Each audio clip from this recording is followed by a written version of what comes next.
The holidays are a time to feel and create joy. And what could be more joyous than the look on her face as she unwraps a stunning new jewelry piece from Blue Nile? How about getting 50% off your purchase? Blue Nile offers premium quality, priced below traditional retail. Their online experts are available 24/7 to answer any questions and make sure you've picked the perfect gift. For a limited time, you can get 50% off at BlueNile.com. That's 50% off at BlueNile.com. 'Tis the season to shine with H&M. Discover the holiday collection and find fashionable pieces for your wardrobe or for under the tree. Get inspired and dazzle with this year's glam. From tuxedo styles, bow detailed pieces, impressive prints, and more. From unforgettable looks to unforgettable gifts. With fashion finds to home decor, find it all at H&M. Treat your loved ones and yourself this season. Shop in-store or at hm.com.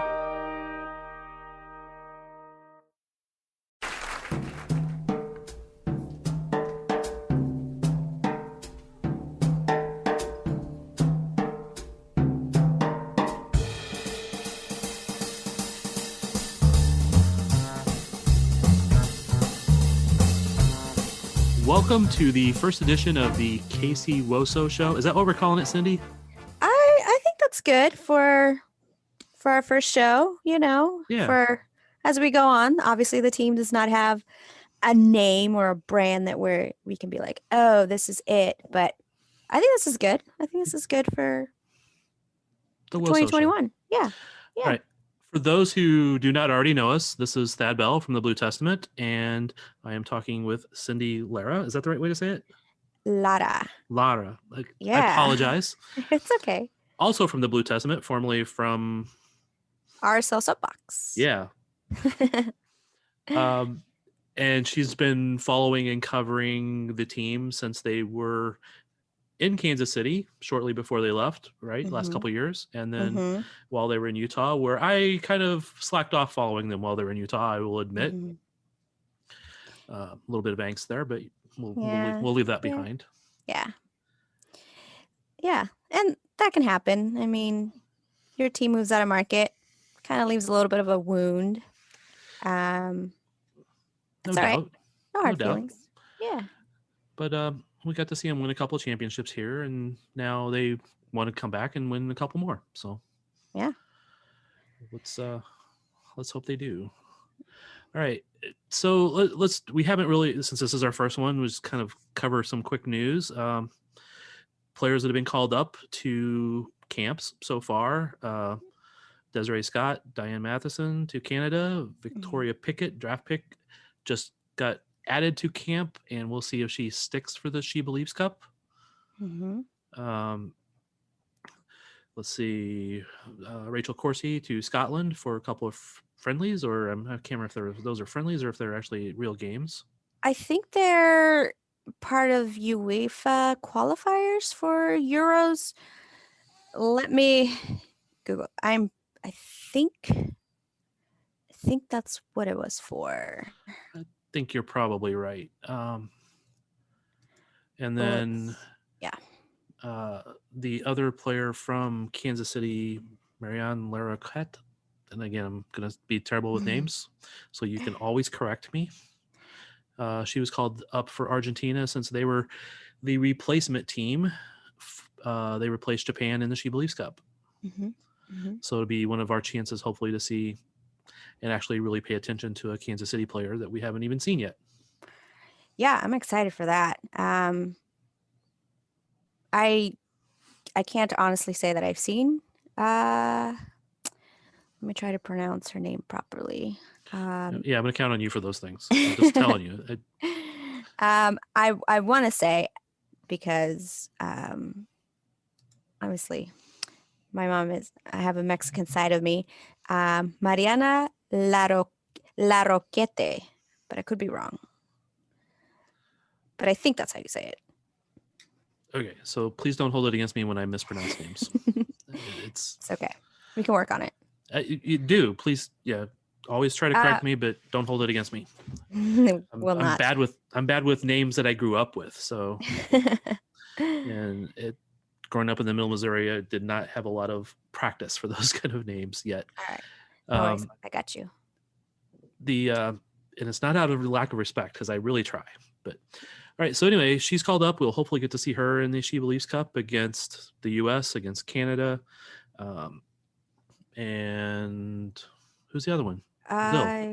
Brazil, yeah. Yeah. So it'll be a little bit of a South American rivalry there and a North American rivalry crossing over. And that starts on Thursday, which I had to do a quick check on my schedule. That's Thursday. That's the first game. That's the first game for all 4 teams.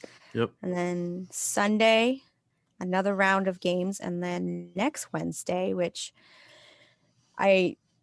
usually this tournament seems to happen a little bit towards the end of February and then goes on until probably the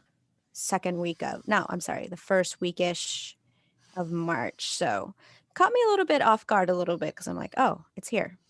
Right now the schedule is so jammed. It's like I'm taking things a week at a time. Just same. Yeah. And when I say jammed, we really mean we don't know if it's going to happen or not. So nope. So that's across every league in the world at this point. Mm-hmm. No, I'm really interested to see if Victoria Pickett stays, though, if she sticks with the full team for the She Believes Cup. Yeah, same. It seems like the Canadian team is very full of this young talent. So really good to see just what she has. And like, if she does get onto the full roster, obviously I haven't seen her play. I'm really bad with following the college game. And I usually don't know about college players up until they get drafted to the team I'm covering. So I tend to watch a little bit of college soccer. It just depends on players and teams that I might have a specific reason to watch. You know, ones from Kansas City or ones that played at my daughter's club or things like that. So I did a lot of looking at her highlight videos and found a game or two out there. It would have and I got to see one practice for Kansas City WOSO. Okay. They had a little bit of media availability, and I was able to watch. And I was the first thing I was trying to pick out was who I knew, which players I knew that were there. There weren't a lot of them, and then I wanted to pick out the draft picks, and then I was trying to pick out the invitees because they're the ones that are, to me, are going to be like the real questions. You know what I mean? And I got to pick out both Victoria Pickett and Addie McCain, which were the 2 draft picks there, and they both impressed me. Good. They both had good things about them. Victoria was she was on the far side of the field from where I was at the entire time, so it wasn't as always easy to see her. But she was moving the ball really well. She was playing wide. It was a smaller sided, it was small field, but she was just playing really wide. And then Addie McCain was playing very central, either a defensive mid or something very central. And she was very calm on the ball, getting the ball, playing it. I saw her make like 0 mistakes, and good. It was a good experience and good opinion. And thinking about it, that's of the 6 draft picks that Kansas City picked up, that was draft pick number 2 and draft pick number 4. That's not number 1 or number 3. So we have. Go ahead. Yeah, no, pretty solid for if you were able to see something that impressed you too. And I know that the KC side did a lot of research for the upcoming draft, which the timeline they had pretty just shows that pretty serious and did their homework, and yeah, they had a pretty good draft.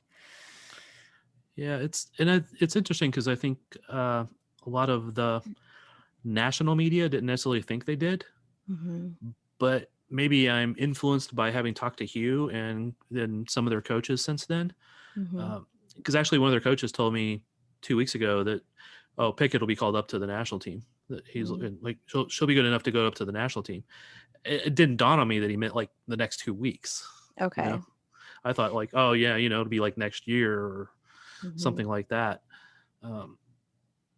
But yeah, I think it just goes to show like the players, the coaches, how much in tune they were already in the game and watching it and stuff like that, even while they didn't have a team. So Yeah. And I mean, Pickett it looks like she has youth national team experience too. So she's played in the U17 and U20 World Cup.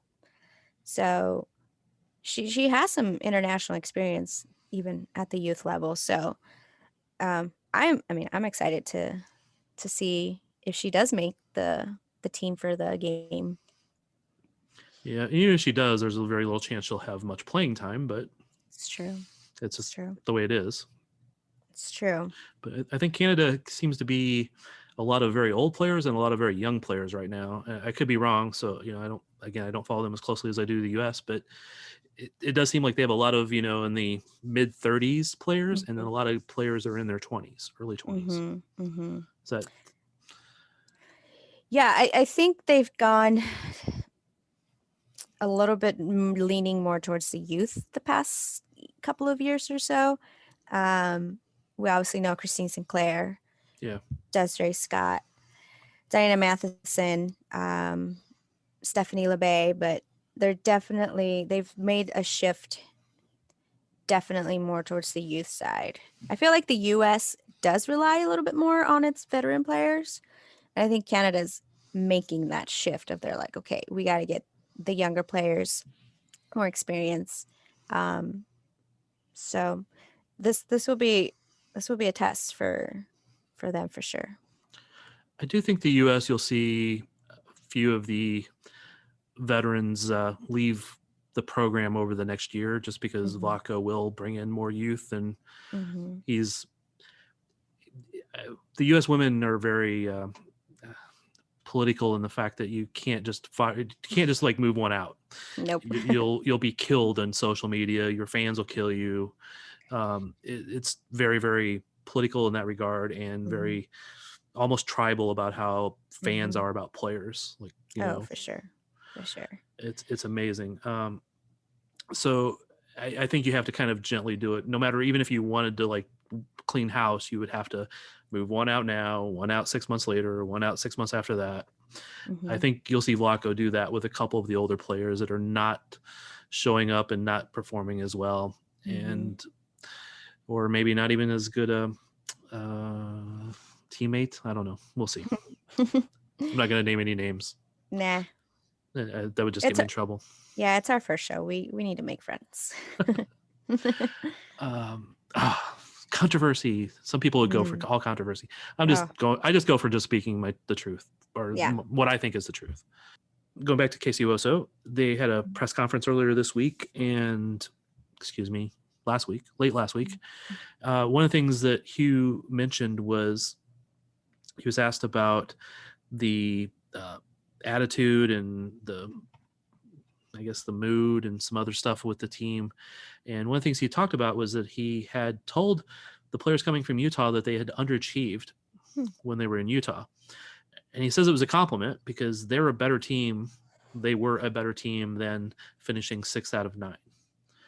And he has expectations for winning, for competing for championships, and that's finishing 6 out of 9 is not good enough. I kind of took it as he was reinforcing something he'd already told them, but doing it in the media. Do you think that they were that good of a team, that they just underachieved? Was it, and if they did, was it coaching? Was it attitude? Was it, they never performed in Utah that well. I mean, they didn't make the playoffs. So it wasn't just the last year of controversy or COVID. Yeah, I think just thinking back to the first couple of seasons under Laura Harvey, she was I've heard that she had this directive just to get like the best players she could, just so they could make the playoffs. So she never fully had that opportunity to, build into those younger players. And Harvey historically, which is ironic that she coaches one of the youth national teams now, but the youth building up players hasn't been like a forte that she has been known for.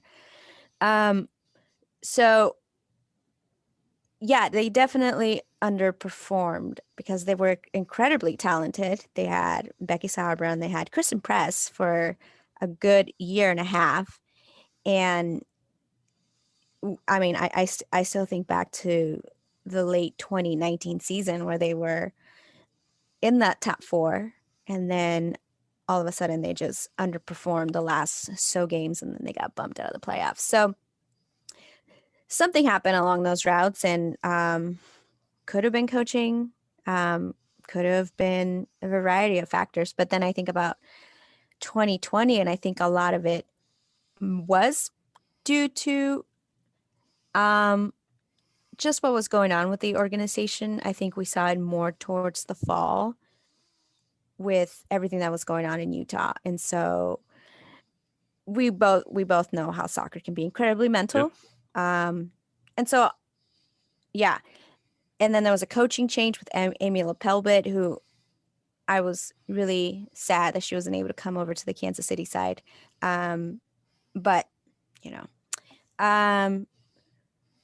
I think for sure it had to do a lot of the organization troubles that was going on in Utah, and then just the changes, and that eventually just, I don't know. And there was player exoduses too along the way. So there was just a lot of factors that were affecting the players that was not related to soccer, which is unfortunate.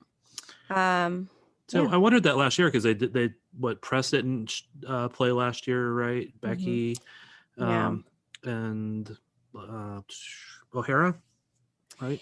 Yeah. So Press did not play due to COVID, and then she ended up with Manchester United. And then Becky Sauerbrunn was traded to Portland before the season even started, before COVID even started. Yeah. And then O'Hara, she played in the Challenge Cup, but then she was kind of still dealing with an injury. And then she sat out the fall series. And then, which we think it was due just because of what was going on with Utah at the time with the coaching situation. So, it was not the most ideal situation. And so I think it was hard if you're a player to be in a situation like that. You're watching this club you're playing for kind of fall apart a little bit. And the head coach they hired is, on administrative leave and then eventually terminated. So, yeah, I don't think they had the consistency that they are now getting in Kansas City. Yeah, I'm pretty sure the coaching will be much more enforced in quality, and the attention from and it's such a shame too, because I mean, when they moved from Kansas City to Salt Lake, everything was about, how great the situation is, the locker rooms and training fields, and they're treated professionally, and they're treated just like the men, and then you find out what was going on behind the scenes after a couple of years, and it's just like, oh man. Yeah. I just don't have words, and the words I would use would not be appropriate. So yeah.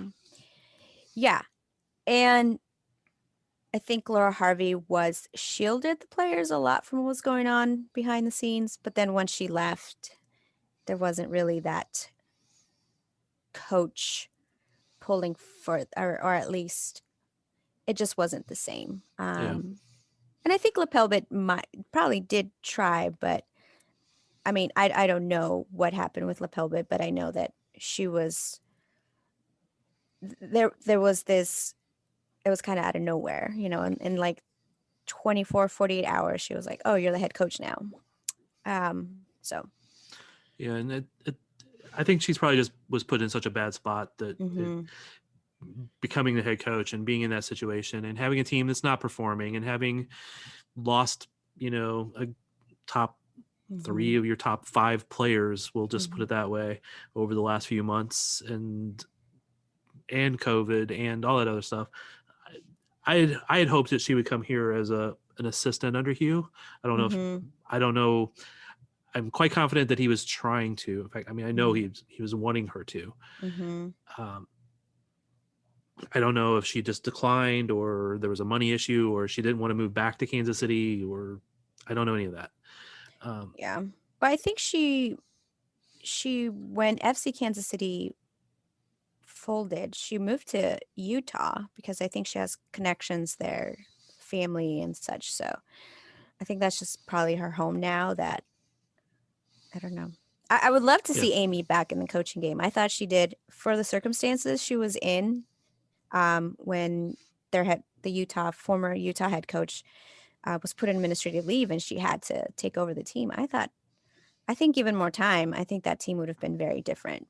But obviously you have 4 games to prepare for. And one of them is out of nowhere. Here you go. Here's the keys. Go lead the team.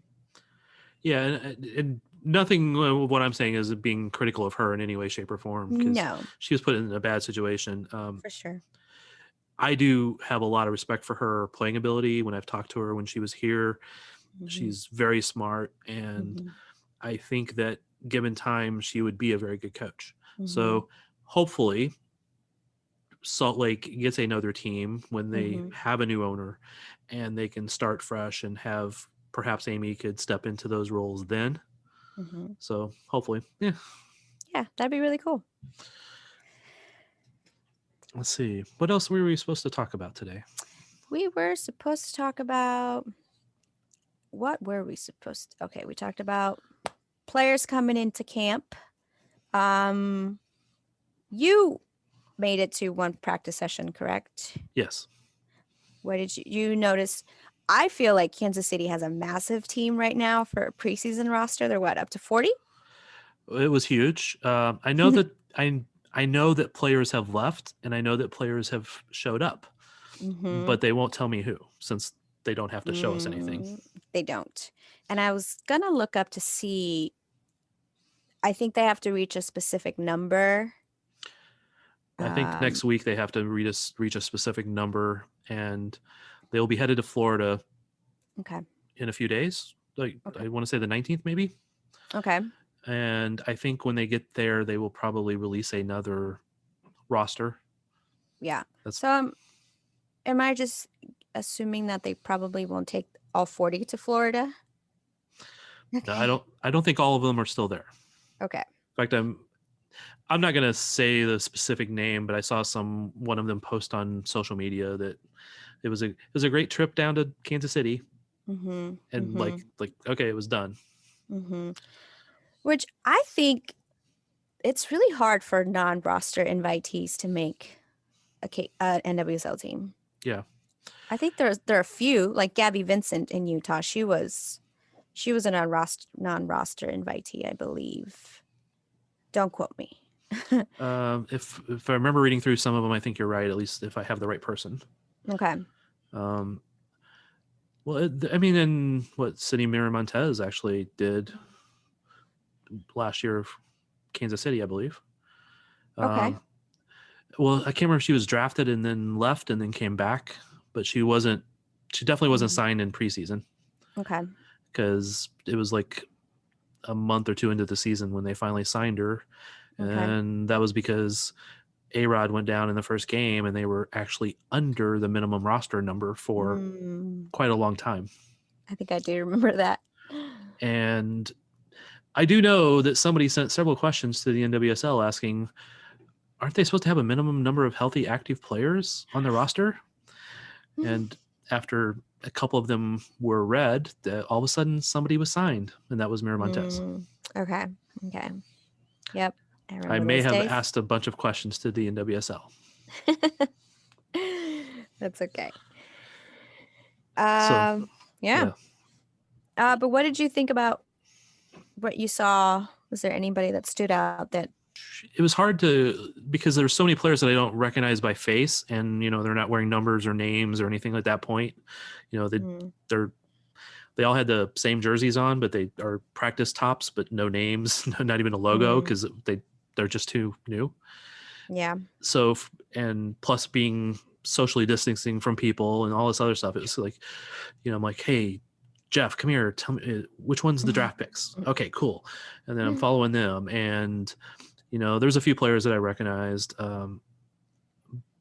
But really, I was just expecting to be able to go the next week and see some again, and before the temperatures dropped down to 2 degrees.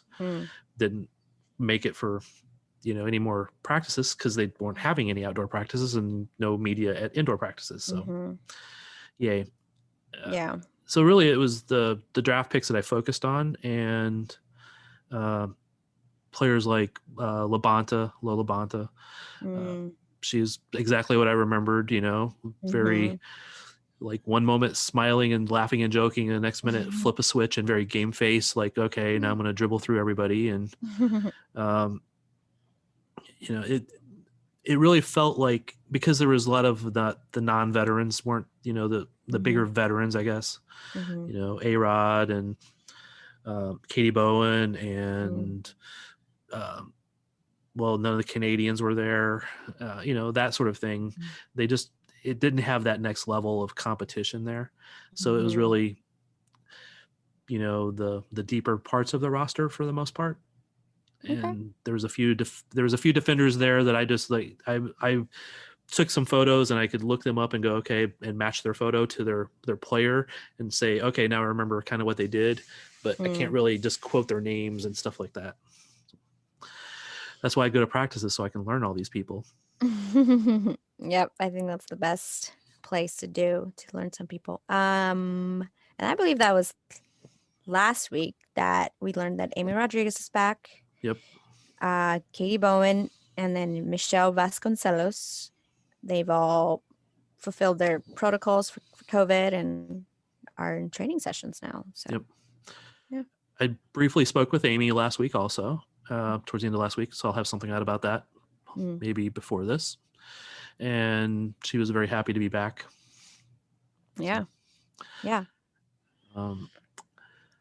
Yeah. And it was kind of interesting because that day that I was able to be down there watching, a couple of the players who were in protocols and could not attend practice actually drove down and sat in their cars and watched practice.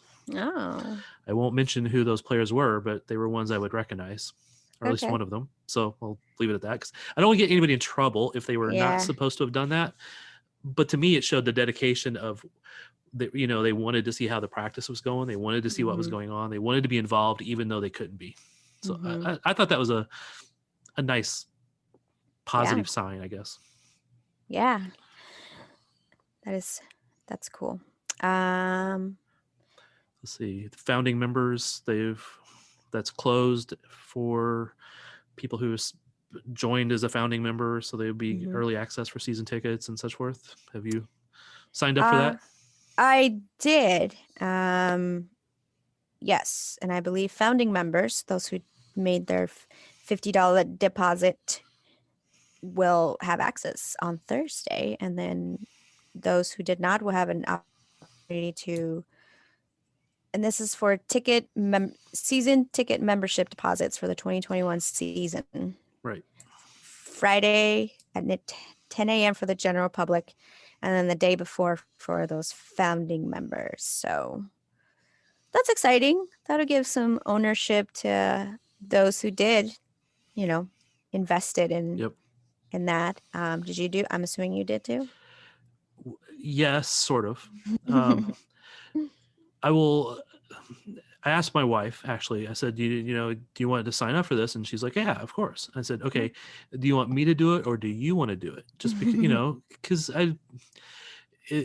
I'm not in the mindset of women's soccer is for women and men's soccer for men or anything like that. I hope, as much as I've covered the NWSL, that's obviously not the truth. But I just wanted to see if she wanted to do it in her name or in my daughter's name. And just to have that founding member be a girl sort of thing, instead of a guy. So she actually signed up in her name, my wife's name. Nice. I've been a season ticket holder for Sporting since day one, actually, since 1996. I'm old. When they were the Wiz. Yep. The Wizards. And even Yeah. though I do stuff, photos and stuff, I'm never in the seats. My wife and daughter are in the seats. So I thought, especially when it came to the women's team, that we should see and let them have the opportunity to be the actual name on the ticket instead of mine. Yeah. Yep, that is cool. So that'll be exciting because they'll be playing at T-Bone Stadium at least for 2021. Kansas City So I'm Monarchs excited. Stadium now, Oh, that's right. which is So kind of cool. are they gonna change the stadium name? I don't know. It's actually, I've always known it as Community America Ballpark. So I'm not even sure what the official name of the stadium is, Oh, but the I team thought it was has just officially changed. So okay. Yeah, that's cool. Which is kind of funny because Utah, their minor league, their USL team is the Monarchs. So yep. kind of just funny back and forth. I know it is kind of. That was actually one of the things I hated about Utah, naming them the Royals. I'm not a Royals fan. I'm not. I'm not from Kansas City originally, so I have a different baseball team I root for. But I just thought it was a little bit of a cheap shot there. I mean, an unneeded shot. I don't even think it was necessarily intended, but it was an unneeded shot. So Yeah. Apparently there's a rivalry with the city because SKC beat Real Salt Lake in the 2013 MLS playoffs. So yep, I was there. Yeah. Apparently it should not have ended the way it did, but I'm like, I'm sorry. Just how it happened. It is funny because because of covering the team for the past 2 years in Utah, they're just so funny. I think, quite honestly, a lot of cities are that way with stuff because I'm originally from St. Louis. Okay, I root for the Cardinals and I root for the Blues in hockey. Okay. And I root for Kansas City soccer teams because I've lived here for longer than I lived there. But I don't give up on teams unless they've given up on me. So if once they've moved, then they're done. I'm done with them, which is a part of, again, why it was hard for me to root for the Utah Royals because they moved. Yeah. Right. I rooted for players because I still had a fondness and rooted for those players. But it was hard for me to root for the team. I ended up actually switching to Houston because Shea Groom ended up there last year. So I was rooting for them. So it's not even a city hate thing. It was just the team. So, but going back to, I'm from St. Louis. So Kansas City hates St. Louis. It's like a sibling rivalry kind of thing. And one of the most painful things is now that St. Louis is going to have an MLS team is I'm going to hear this once, twice, 3 times, 4 times a year about this hate between the two cities that I feel I'm part of both. Yeah. So it's just going to really suck. Yeah. When do they get that team? Well, it was supposed to be next year, but I think it was moved back one more year because of COVID and uncertainty. Yeah. That'd be cool. But go ahead. No, I said the great Becky Sabron is from St. Louis, so yep, I think it's a great city. Do you want to talk a little bit about Amber Cox? I did tweet that. I think this is great news. I think women should be, not that should be, but it just makes sense. I mean, they should be, but I mean, just because you're a woman, you need to be. But I think it was a great hire. So let me just rewind that and say it was a great hire. And she has experience. She, I believed, worked with the Connecticut Sun, and the whole WNBA, and just the feedback that I'm getting from those who know her, that's a really good hire. So I don't know if you've talked to anybody on the KC side about it. Not yet. Actually, I saw that earlier today, and I have not had much chance to look into her history other than seeing some tweets come through about how she did great. So I don't know a lot about her. I will say that every hire that KC WOSO has made where I knew the people in any way, shape, or form, I thought it was a really good hire. So she's the COO, I believe, Amber. The team president, Jen, can't say her last name either. So I've known her, and I should say more been an acquaintance because I know we have like mutual friend. I've known her for quite a while, and my mutual friend talked about how great she was. Okay. People that I've known that have known the owners, the Longs, have been raving about how great they were before they knew that they were getting a team. So it's, you know, and then I've obviously known Hugh, Goran Karazov, Lucas Rodriguez. I've known all of them for quite a while now, and they're all really good coaches. Yeah. So everybody they've hired has been quality that I know of. So I expect good things out of Amber, even though I know nothing about her yet. Yeah.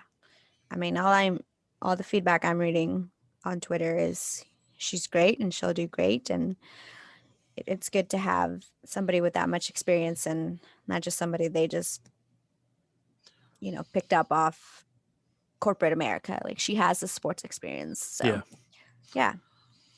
That's like for the NWSL commissioner, Lisa Baird.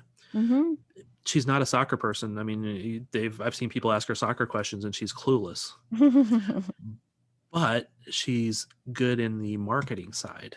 And it's what they needed. And they got more sponsors this year than they ever did before. They got more, they got a TV deal, and it's a shame that they didn't get it 3 years earlier. You know what I mean? All of that is helping the league grow. The sponsors help the players be paid more. The TV deal helps the players be paid more and get more visibility. So the more people you can bring in like that, that's cool. We're definitely seeing more women break those typical men jobs like coaches and referees. And I think somebody for San Antonio Spurs for the basketball team, when their coach got suspended, or I believe she coached, and I don't follow NBA as well, but seen actually quite a few women pop up in Major League Baseball lately. Batting coaches, bench coaches, first base coaches, minor league head coaches. It's, you know, it's happening, and it's wonderful, and that it's happening. So I fully support that. I just, like I said, I just want it to be at some point we go, this is the best player, best person, best coach, and go on. Yeah, I agree. All right. So anything else we need to cover before I go finish dinner? No, I think I'm excited for Kansas City to have a team back, and I think there's a lot of excitement. So that's really cool. And Angie and Chris are doing great, and it just seems like even the players are excited. I think a few times I read like, oh, how do you go from Utah back to KC? I'm like, listen, if those players will be treated well and respected and treated like professionals, they will play where they are offered those best conditions. And as we learned, Utah wasn't as great. And I love Utah, but you know, it's people got to look. This is an FCKC. We got to move beyond that. And I mean, yes, Vlatko did a great job and they got those championships, but we know how mismanaged that team was. But this especially is the last year. Yeah. So it's a new day. It's a new dawn. And I don't know. I bet you're excited too, because you actually get to follow the team more. And, you know, for me, more soccer, the better. MLS, NWSL, USL, indoor soccer, daughters, youth leagues, you know. Yeah. I'd be happy if I'm going to a soccer game every other day, you know. That's true. That'd be really and cool. I say every other day because I need a day to like finish off some photos and yeah, I just like, wow, that is really involved. You do comments, SKC, and then now KC WOSO. So you're gonna be busy. You have a busy 2021 ahead of you. Yeah, I hope so. Hope I get to go to all the games. That's true. That was with you know, last year with a lot of, you know, sporting, some of the games being played in Florida. The USL team, you know, their sporting second team, after COVID hit, they basically only had one more home game. They played all the rest of them on the road. I haven't went to a lot of the indoor soccer games lately because I don't feel like being inside with a lot of people. Yeah. I've went to a couple and I'll go to some more, but it's Mhm. just trying to manage the amount of risk. So Yeah, I'm with you. Gotta survive this pandemic so we can enjoy soccer like we used to. but see, I didn't feel bad about going to sporting game because I mean it was all outdoors and there was a few feet between us. In fact, I mean you were like 5 feet away from me one Yeah. day, and Yep. it was like I wanted to say hi to you, but I didn't want to be like the weird creepy guy. Like, hey, Yeah. so Which is funny. Oh, sorry. Like after you left, I was like, oh, that's Thad. I know him. Yeah. That was good. Well, yeah, because we talked before online. So, Yeah, for sure. Yeah.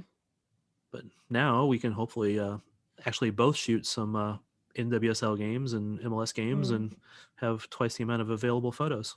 For sure. I'm excited. It'll be a good year. That's the one thing we need to avoid is standing in the same place talking while we're shooting, which is sometimes what I end up doing with other photographers. Not that they would be shooting for other people and stuff like that, but then you look and you see like, oh, they have the same exact photo I do. Like, I mean, so we'll have to avoid that. We have to. Yeah, I think that happened to me in Utah a couple of times with Lucas Mueller, and then eventually we're like, okay, I need to go get my own shots. So yeah, I totally get it. Yeah.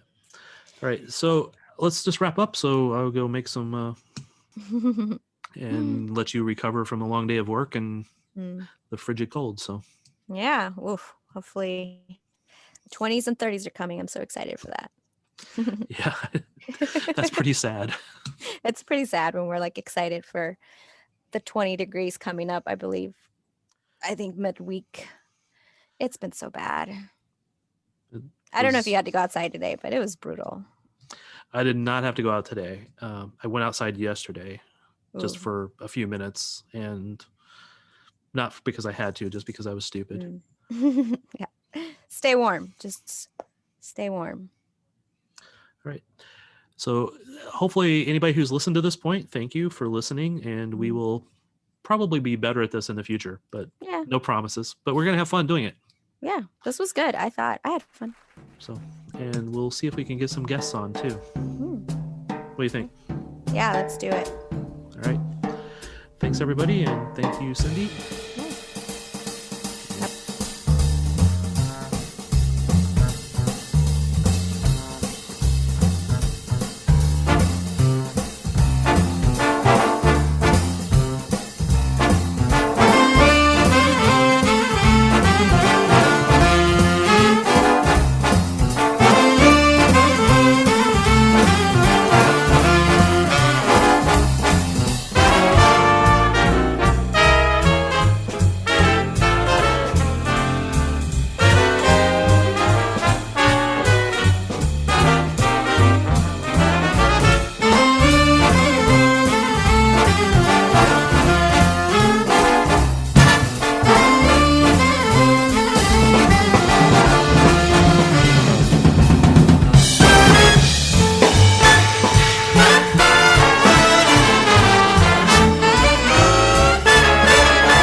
Master Sergeant John DeSaume on the tenor sax. John DeSaume.